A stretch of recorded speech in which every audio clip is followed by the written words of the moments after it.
ہمارے رب العالمین سورہ الاعراف میں آیت نمبر 10 میں فرماتے ہیں وَلَقَدْ مَكَّنَّاكُمْ، اور البتہ تحقیق ٹھکانہ دیا فی الارض تم کو، یعنی اختیار کے ساتھ زمین میں، وَجَعَلْنَا، اور بنائے ہم نے لَكُمْ تمہارے لیے، بسایا تمہیں زمین پر، فیہا اس میں، معاشہ سامان، یعنی عیش زندگی، عیش و عشرت، سب کچھ جس کو زندگی کا عیش عشرت کہتے ہیں وہ سب کچھ تم کو کتنا دیا، سامان زندگی عطا کیا، قلیلم کتنا کم ہے،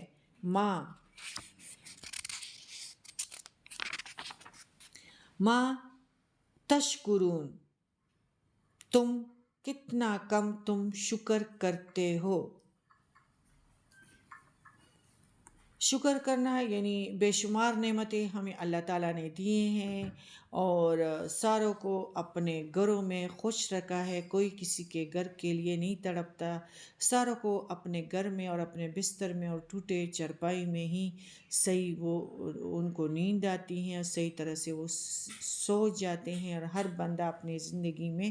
اللہ تعالیٰ نے مطمئن بنایا ہے اور وہ اپنے ماحول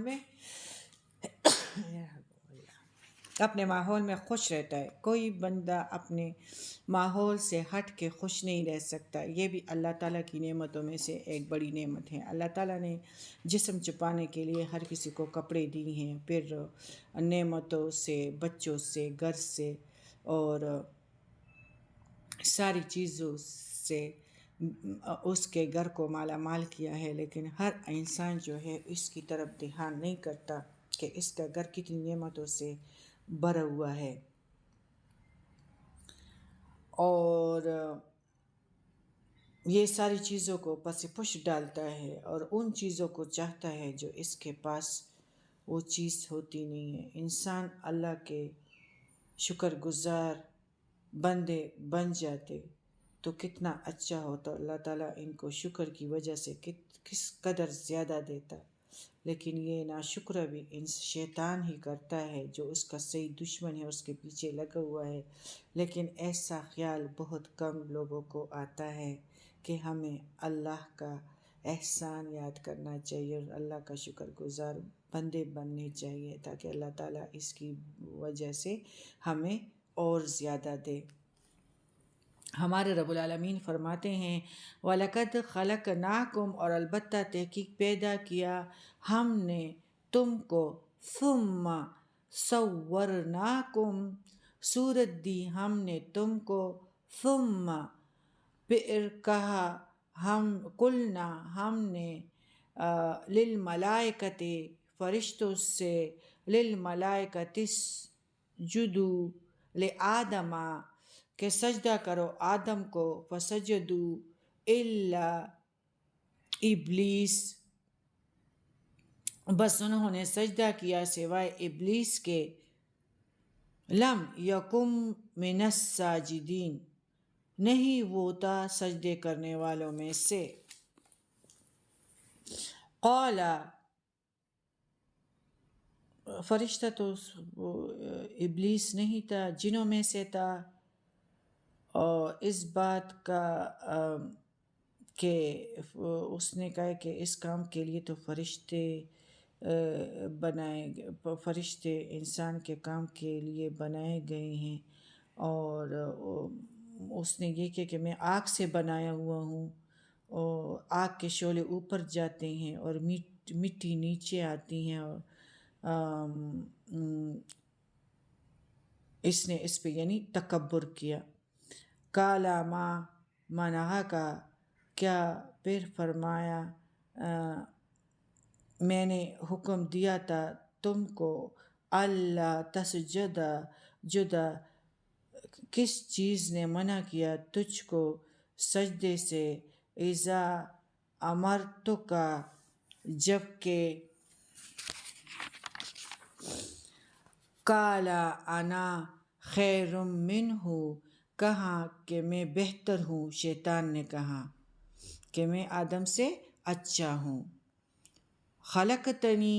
اس سے پیدا کیا تو نے،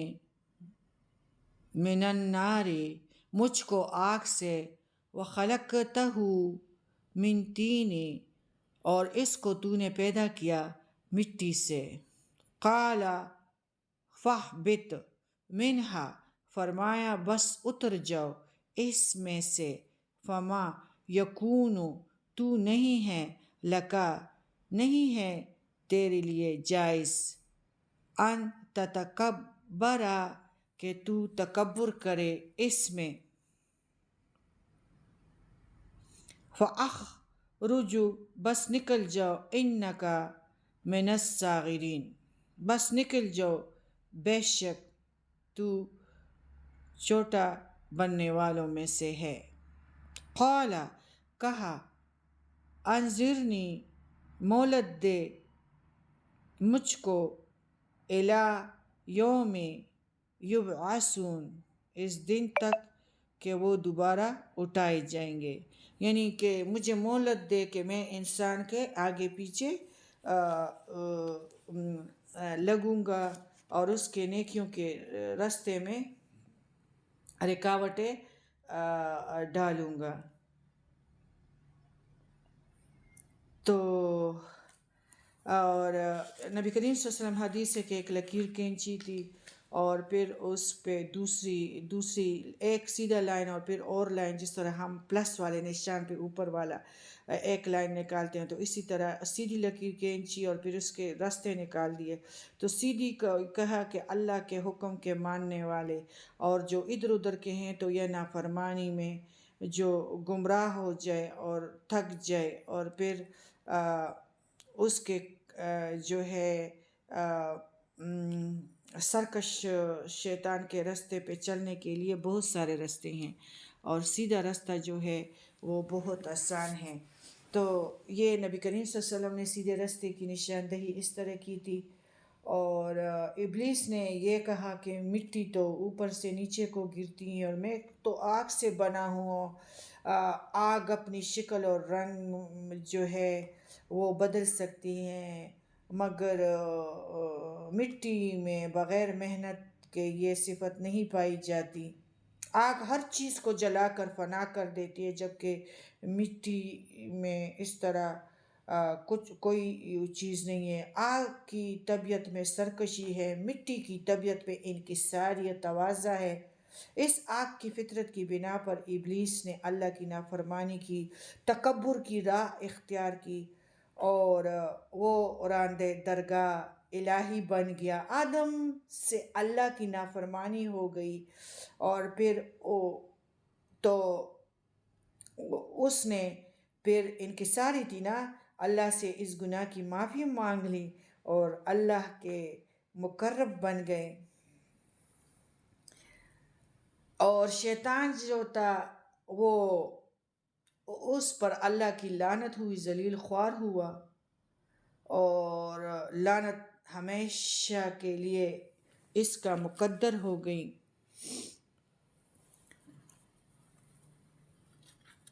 وَأَنظُرُونِی، اور مجھے مہلت دے کہ میں ان کو ورغلا کر سکوں قیامت کے دن تک۔ تو شیطان جو تھا اس نے سجدہ تو نہیں کیا، اور آدم علیہ السلام کا بھی دشمن بن گیا۔ اس نے اپنی کسی قصور کا احساس بھی نہیں کیا، اور ان گناہوں کی سزا کا اصل سبب آدم علیہ السلام کو قرار دیا، اور قیامت تک اللہ سے مہلت بھی مانگی، اور آدم اور اس کے اولاد کو بہکانے ورغلانے کا اختیار بھی مانگا۔ تو اللہ نے اسے یہ اختیار دے دیا۔ اس عرصے میں آدم علیہ السلام اور ان کی اولاد کو بہکار اور گمراہ کر کے یہ ثابت کرنا چاہتا تھا کہ آدمی فی الواقع جو ہے زمین کا اہل نہیں ہے، اور میں نے جو اس سے سجدہ نہیں کیا، اس معاملے میں ہی راہ راست پر تھا۔ ابلیس شیطان کا اللہ تعالیٰ پر بھی اس نے الزام لگا دیا، کہا کہ تو نے مجھے ایسی مخلوق کو سجدہ کرنے کا حکم دیا جو مجھ سے بہت کمتر ہے، اس سے میرے نفس کی غیرت کو ٹھیس پہنچی، اور تو نے مجھے ایسی آزمائش میں ڈال دیا کہ میں تیری نافرمانی پر مجبور ہو گیا۔ میری گمراہی کا ذریعہ آدم بنا ہے، لہٰذا اب میں جس طرح بھی مجھ سے بن پڑا، اسے اور اس کی اولاد کو ہر ہیلے بہانے گمراہ کر کے چھوڑوں گا، اور تجھے معلوم ہو جائے گا کہ میں آدم اور اس کی اولاد کی اکثریت کو گمراہ کرنے میں کامیاب رہوں گا اور کامیاب ہو جاؤں گا۔ تھوڑے ہی بندے ایسے رہ جائیں گے جو تیرے چنے ہوئے لوگ ہیں، تیرے فرما بردار ہیں اور تیرے شکر گزار ہیں، اور تیرے کتاب کے علم رکھنے والے ہوں گے، اور تیرے نبیوں کے فرما بردار ہوں گے، چنے ہوئے ہوں گے۔ تو یہ سب گفتگو شیطان کہ آدم کو سجدہ نہ کرنے کے موقع پر ہوئی۔ ابلیس کو اس گستاخانہ گفتگو کے بعد اللہ تعالیٰ نے اس سے جنت سے نکلنے کا حکم دیا اور فرمایا کہ جنت میں تیرے جیسے متکبر نافرمانوں کے لیے کوئی جگہ نہیں ہے جنت میں، اور ساتھ ہی یہ بھی فرما دیا کہ آدم کی اولاد میں سے جو تیرے وہ اس میں تمہارے کنٹرول میں شکنجے میں آئیں گے، وہ سب جہنم میں تیرے ساتھی ہوں گے۔ تو یہ ان کا شیطان اور اللہ تعالیٰ کے درمیان ہی مکالمے تھے۔ ابلیس کو تو اللہ تعالیٰ نے جنت سے نکال دیا، اور آدم کے بعد اس کی بیوی کو پیدا کر کے ان دونوں سے فرما دیا کہ جنت میں رہو، یہ تمہارا مسکن ہے۔ پھر یہ لوگ بہت عرصے تک اس میں رہے، اور اللہ تعالیٰ کا حکم بجا لاتے تھے، اور پھر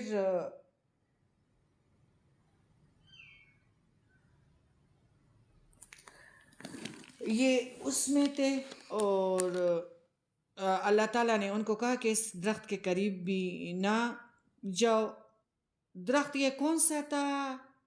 اس کا کچھ علم نہیں ہے، اور اس حکم سے مقصود صرف آدم و حوا کی آزمائش تھی، وہ کہاں تک اللہ کا یہ حکم بجا لاتے ہیں۔ اور شیطان جو اپنی چھاتی پر ہاتھ مار کر کہتا ہے کہ میں آدم اور اس کی اولاد کو گمراہ کر کے چھوڑوں گا، کیا یہ اس کی چالوں میں آتے ہیں یا نہیں، تو یہ ان کے لیے آزمائش تھی۔ پھر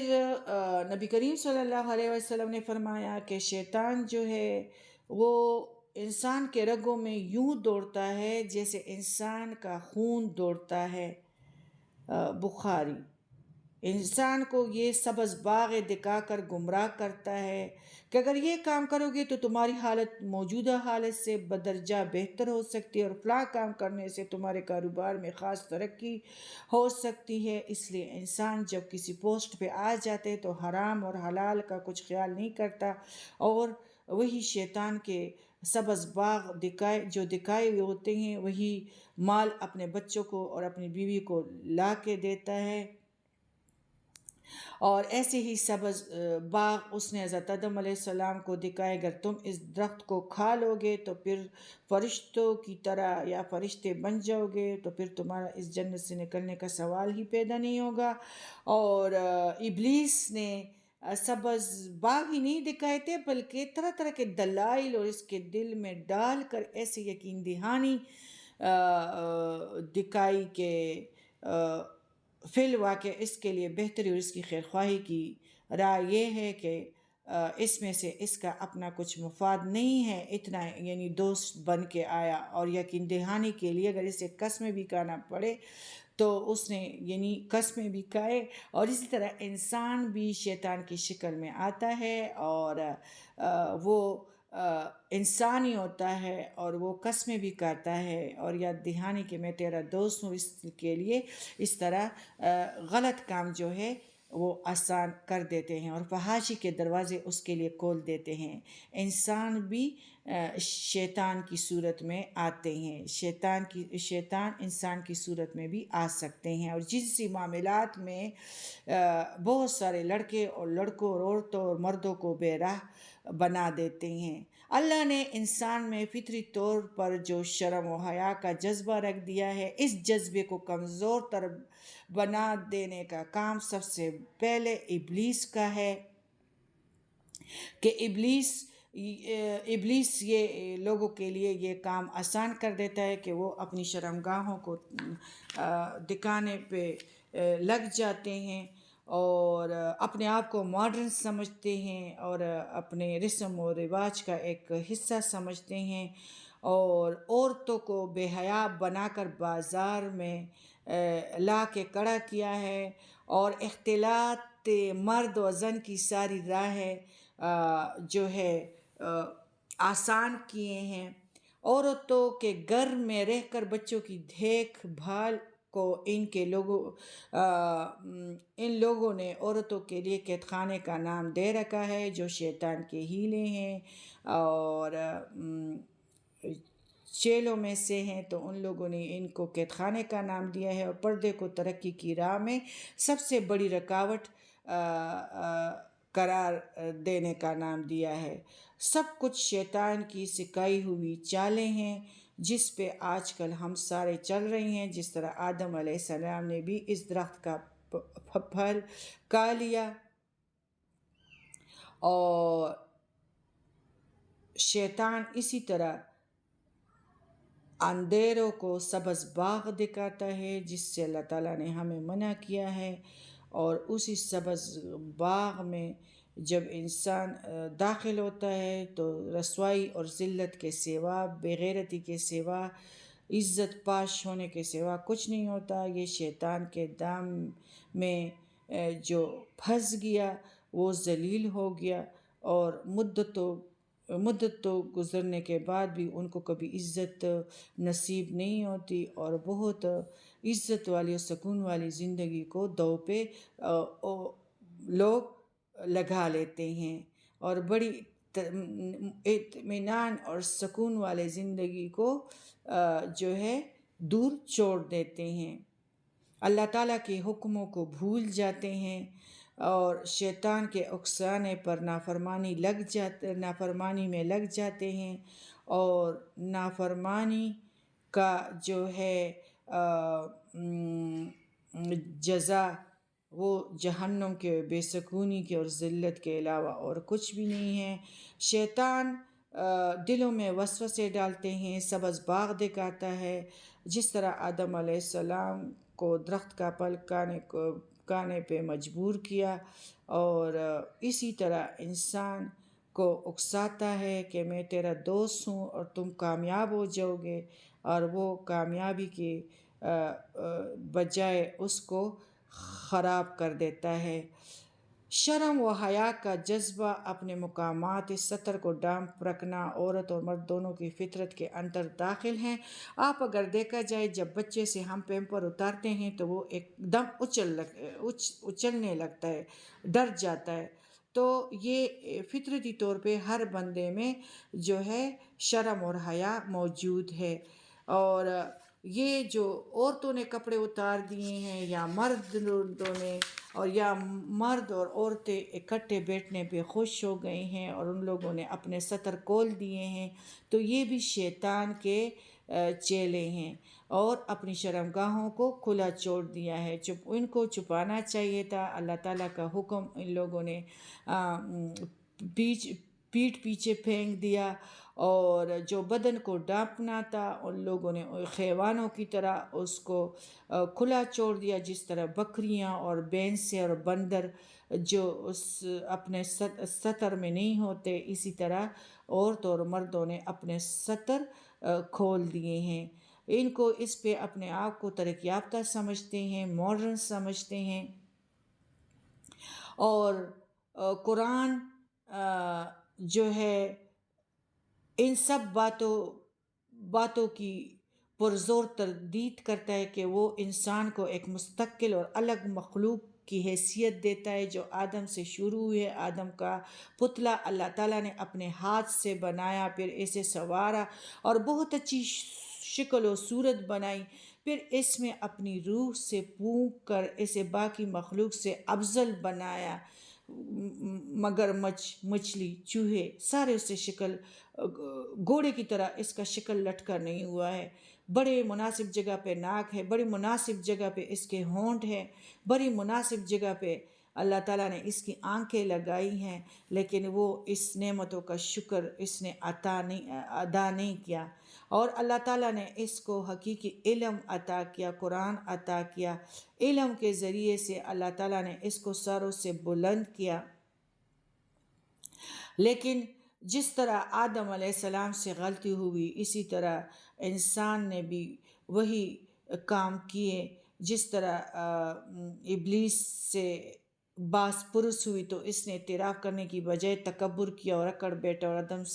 اور آدم سے ہوئی تو انہوں نے اعتراف کیا اور اللہ کے حضور توبہ کی. اب بھی اگر ٹائم ہے تو ہمیں چاہیے کہ ہم اپنے قصوروں کا اعتراف کریں اور اللہ تعالیٰ کے حکموں کو، اور جو غلطیاں ہم سے ہوئی ہیں تو اس کا توبہ کریں، کیونکہ اللہ تعالیٰ کے لیے یہی بندے جو ہے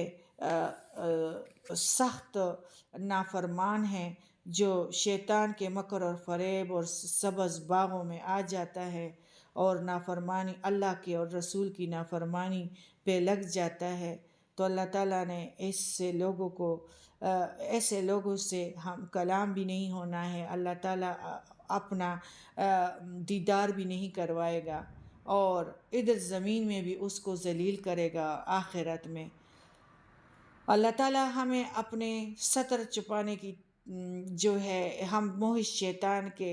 کھلونے بن گئے ہیں اور وہ پوری طرح ہم پہ کامیابی حاصل کر چکا ہے. اللہ تعالیٰ ہمیں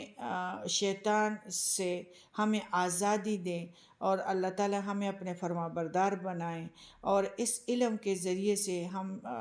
ہم سے گناہوں کو دور کر دے اور ہمیں دونوں جہانوں کی آسائشوں سے نواز دیں. ہمیں اس طرح کمر بستہ ہونا چاہیے کہ ہمیں زندگی میں اگر زندہ ہم مر گئے تو انشاءاللہ ہم اس طوطے کی طرح اڑ جائیں گے، اور اگر ہم چاہیں کہ یعنی تھوڑا سا جی لو تو جی لو کا کہ یہ تو شیطان کے کام ہے، باغ ہے، چال ہے. اس سے باہر آنا چاہیے تاکہ ہمیں اللہ تعالیٰ دونوں جہانوں کی عزتوں سے نوازے اور جنتوں سے نوازے. اللہ تعالیٰ نے ہمیں پوری طرح ارادہ دیا ہے، اختیار دیا ہے، لیکن علم کے ذریعے سے ہم شیطان کے جال سے نکل سکتے ہیں، بچ سکتے ہیں. لیکن اگر ہم قرآن کو ترجمے اور تفسیر کے ساتھ سمجھیں گے، اور یہ جو سارا قصہ آدم علیہ السلام کا اور ابلیس کا جو چل رہا ہے اور جو انسان کو نافرمانی پہ لائے گا، اگر ہم اس کو اپنا دشمن ہمارے پیچھے لگا ہوا ہے، اور اگر اس دشمن کو ہم قرآن کے ذریعے سے اپنے آپ کو بچائیں، نیک لوگوں کے فَادْخُلِي فِي عِبَادِي وَادْخُلِي جنتی، اگر ہم نیک لوگوں کے محفلوں کو اختیار کر دیں تو انشاءاللہ ہم اس کے جال سے نکل آئیں گے، اور ہم اس کے قید سے نکل آئیں گے، اور خود بخود انشاءاللہ اس سے بچ جائیں گے. ہماری تقدیر بھی سنور جائے گی. اللہ تعالیٰ نے ہماری علم کی وسعت کے لیے قرآن دیا، پھر قرآن کے ذریعے ہمیں سمجھا دیا کہ دشمن شیطان تمہارا دشمن ہے اور وہ تمہارے پیچھے لگا ہوا ہے، اور اس کی نمائندگی مت کرو، اس کے فرما بردار مت بنو، غلطیاں مت کرو، سرکشی مت کرو. اگر تم کو اپنی غلطیوں کی اگر دانستہ طور پہ نادانستہ طور پہ تم سے کچھ ہو جائے، تو اگر تمہیں غلطی کا احساس ہو جائے تو اس غلطی کو اپنا ہی قصور سمجھ لو اور اللہ کے حضور توبہ کر لو. اور اسی طرح اپنا لباس، اپنا حیا اور سب کچھ جو اللہ تعالیٰ نے مرد عورتوں کے لیے شرمگاہوں کو ڈانپنے کے لیے حکم دیا ہے، تو اپنی اس بے حیائی سے اپنے آپ کو بچا سکے کہ ہم اپنی شرمگاہوں کو جو ہے چھپا لے، جو اللہ تعالیٰ پسند نہیں کرتا۔ اور لباس انسان کے لیے زینت ہے، یہ سردی اور گرمی کے موسمی اثرات سے بھی بچاتا ہے، اور اخلاقی فائدے کو اللہ تعالیٰ نے پہلے بیان فرمایا، جس سے معلوم ہوا کہ لباس کا بنیادی مقصد ستر کو ڈھانپنا ہے۔ یہ نہیں کہ تم ایک فحاشہ عورتوں کی طرح جو ہے جس طرح یعنی پہلے صرف ناچنے والے اپنے جسم دکھاتے تھے، آج محسناتوں کی بچیوں کے بھی ایسے لباس پہنتے ہیں، یعنی کہ لباس پہنے ہوئے بھی نہ پہنے کی طرح ہوتا ہے، پوری طرح یعنی ڈھانپے ہوئے نہیں ہوتے۔ انسان کی ایک ایک عادت ایسی ہونی چاہیے جس سے تقوی کا رنگ ٹپکتا ہو۔ ان کے نزدیک لباس کا لفظ مجازی معنوں میں ہے، جسے مذہبی تقدس کا پردے کا لفظ استعمال ہوا ہے۔ شیطان کا حملہ اس پہ ہوتا ہے کہ عورت اور انسان یعنی کہ سارے انسان جو ہے وہ فحاشی میں مبتلا ہو جائے، بے حجابی کو عام کر دے،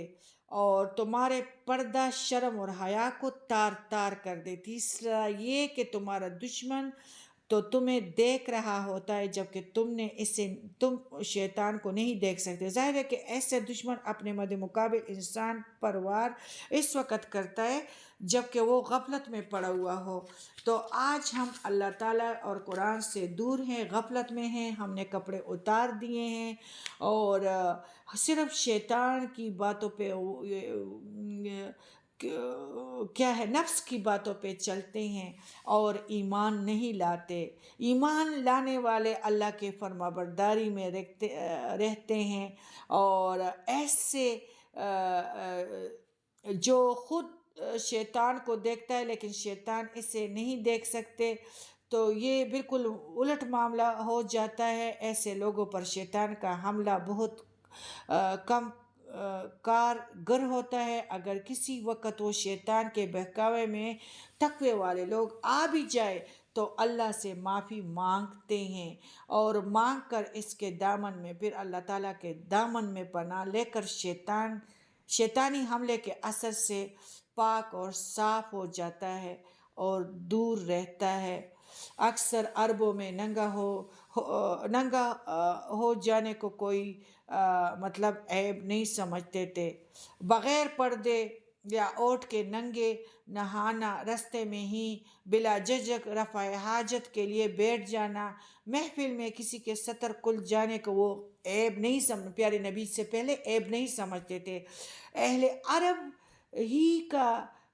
کیا ذکر، ہر جاہلی معاشرے میں یہی حالت ہوا کرتی تھی۔ اہل عرب میں جو اس سے بھی زیادہ شرمناک فعل تھا وہ یہ تھا کہ وہ کعبے کا طواف بھی ننگے ہو کر کرتے تھے، اور انہوں نے اپنے اس فعل کو مذہبی تقدس کا درجہ دے رکھا تھا۔ عورتیں اس شرمناک فعل میں مردوں سے بھی 2 ہاتھ آگے تھی، جس طرح آج کل ہے۔ وہ لوگ اسی طرح مطلب ننگے ہو کے شرمگاہیں ان کی کھلی رہتی تھی، اور اس حال میں یہ لوگ طواف کرتے تھے۔ پھر فتح مکہ کے بعد اللہ تعالیٰ کے حکم سے یہ کام ختم ہوئے۔ 9 ہجری میں نبی کریم صلی اللہ علیہ وسلم نے ابو بکر کو امیر حج بنا کر بھیجا، اور بعد میں تاکید مزید کے طور پر علی رضی اللہ تعالیٰ عنہ کو بھیجا۔ حج کے اجتماع میں جو عام اعلان کیا گیا، اس کے 2 اہم نکات یہ تھے کہ اس سال کے بعد کوئی مشرک بیت اللہ میں داخل نہیں ہو سکتا، دوسرا یہ کہ آئندہ کوئی ننگے ہو کر کعبے کا طواف نہیں کر سکتا۔ تو یہی بے حیائی کے اور برہنی کے کام شیطان کو پسند ہے، جو آج کل ہمارے لوگوں کو اگر کوئی روکے تو کہتے ہیں کہ بیک ورڈ ہے، اور یہ سارے شیطان کے چیلے ہیں، اور شیطان کو ان لوگوں نے اپنا بڑا بنا لیا ہے۔ اللہ تعالیٰ ہمیں اس چیز سے باہر نکالے اور اللہ تعالیٰ نے جو ہمارے لیے پردے کو اور تقوی کا لباس پسند کیا ہے تو ہم اس کو پسند کرنے لگے، اسی میں کامیابی ہے، اسی میں ہماری فلاح ہے، اور اللہ تعالیٰ کی فرما برداری ہے، اور جو شیطان کے فریب میں آ چکے ہیں اور اب بھی مطلب اتنے جو دین عام ہو گیا میڈیا کی وجہ سے، ہمیں سارے اللہ تعالیٰ کے ساری چیزوں کا پتہ، یہ بزرگوں کا آباء و اجداد کا دین نہیں ہے، یہ اللہ کا دین ہے، اور دینداری میں تقوی کے لباس کو پسند کیا گیا ہے، بے حیائی کے کاموں سے روکا گیا ہے۔ بے حیائی جن میں پائی جاتی ہے اللہ کا حکم کبھی وہ نہیں سن سکتے، اور اللہ تعالیٰ ان سے کبھی بھی کلام نہیں کرے گا، اور نہ ان کی طرف سے، اور اللہ تعالیٰ ان سے حجاب میں رہے گا۔ پیارے نبی کا دیدار ایسے ننگے لوگ نہیں کر سکیں گے۔ اللہ تعالیٰ ہمیں شیطان کے رستے سے اللہ تعالیٰ کی طرف لے آئے، اور ہمیں برہنِ زندگی سے کپڑوں کی طرف اور ستر ڈانپنے کی طرف لے آئے۔